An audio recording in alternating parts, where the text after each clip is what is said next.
Depuis la Saint-Antonin, le tourisme s'était mis à décliner un peu partout dans le monde. Les foules jadis empressées voyaient leurs projets s'étioler, leurs désirs changer. Même en Suisse, où l'économie ne dépendait pas exclusivement de cette manne, le coup se faisait sentir. De nombreux foyers vivaient, directement ou non, des flux touristiques, et certaines régions entières avaient bâti leur équilibre sur leur attrait. Parmi elles, Gruyère, la cité médiévale, perchée sur son éperon rocheux, continuait d'attirer quelques fidèles amateurs d'art médiéval, de fromage et de paysages. Mais la magie s'étiolait. Les festivités jadis incontournables perdèrent de leur éclat. Les habitants commençaient à ranger leurs souvenirs comme on plie une foire, sans amertume, mais avec lucidité. Ils savaient que l'ère touchait à sa fin. Les vitrines se vidaient lentement. Les terrasses accueillaient davantage de vents que de convives. Les commerçants réduisaient à la voilure, conscients que l'hiver serait long, peut-être durable. Puis une rumeur se glissa dans les venelles de la ville, relayée par des canaux informels et bientôt confirmée. Un dimanche à venir, une cinquantaine d'enfants issus de la haute noblesse galactique visiteraient la ville, cette si fameuse cité à la grue. Le château serait entièrement privatisé. On parlait d'une délégation préparée depuis de longues semaines, issue de maisons de divers royaumes au-delà des étoiles. Une effervescence inattendue saisit les lieux. Les étals furent briqués, les drapeaux déroulés, les pavés lavés. On ne voulait pas donner une image figée ou défraîchie de la vieille cité. Le jour venu, ils arrivèrent. Une jeunesse solaire, rieuse, déliée. Ils riaient, marchaient, prenaient des photos, parlaient en espéranto, la nouvelle langue véhiculaire de l'humanité dispersée. Ils achetaient, sans compter, comme si l'argent n'existait plus, ou n'avait jamais eu de poids. Mais ce n'était pas cela qui frappait le plus. Non, c'était leur ressemblance. Malgré la diversité apparente de leurs visages, une unité frappante se dégageait. Ils semblaient parents, au-delà du style et de l'âge. Cousins peut-être, issus d'une même souche. Leurs tenues aussi semblaient codées, des t-shirts de couleurs différentes, mais tous arborant cette même grue, stylisée, héraldique. Peu à peu, les habitants comprirent. Cette visite n'était pas anodine. Elle relevait de l'origine et de l'héritage.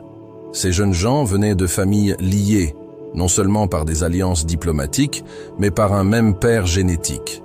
La généalogie n'était plus terrestre, mais stellaire. Et cette génération, éduquée dans les capitales des royaumes interstellaires, venait aujourd'hui visiter sa racine. Le château les attendait. À leur approche, la légèreté s'effaça. Une gravité douce se déposa sur le groupe, comme un voile ancien revenu flotter. Ils montèrent vers les murs austères, avec la solennité d'une procession.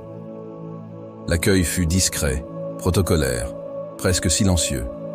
Le directeur du château les guida lui-même. Les fils du prince de Gruyère, véritable chef de ce groupe, traduisirent en espéranto avec application. Au fil des salles et des galeries, les jeunes nobles redécouvraient leur passé non pas comme une leçon d'histoire, mais comme une mémoire personnelle, réincarnée. Tout dans leur attitude laissait deviner qu'ils savaient ce qu'ils venaient chercher. Un lien, un sceau, une reconnaissance. Quand la visite prit fin, ils descendirent dans les jardins à la française.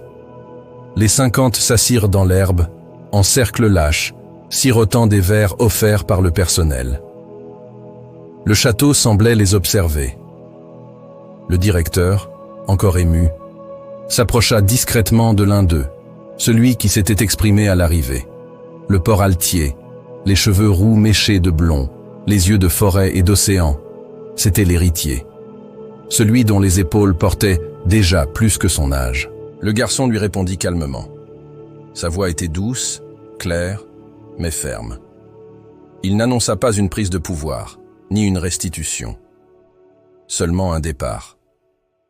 Le château allait quitter ce lieu, comme tant d'autres choses avant lui.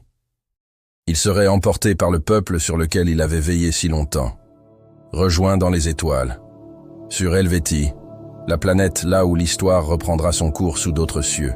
Et Gruyère, l'antique, retrouvera de sa superbe en redevenant un haut lieu touristique et non ce déclin particulier, là-haut, par-delà les étoiles. Dans les semaines qui suivirent, le souvenir de cette visite resta comme un parfum suspendu dans les ruelles. On parla longtemps de ces enfants qui s'étaient assis dans l'herbe comme on le faisait autrefois au pied d'un trône invisible. Leur venue semblait avoir redonné un souffle à la ville, une dignité nouvelle, comme si Gruyère avait été reconnue, au terme de l'histoire, pour ce qu'elle fut réellement, une origine. C'est là, à Gruyère, que se noue en partie l'histoire de L'ombre des princes, chronique des rois roux, tome 1, un roman mêlant héritage, politique et destinée galactique.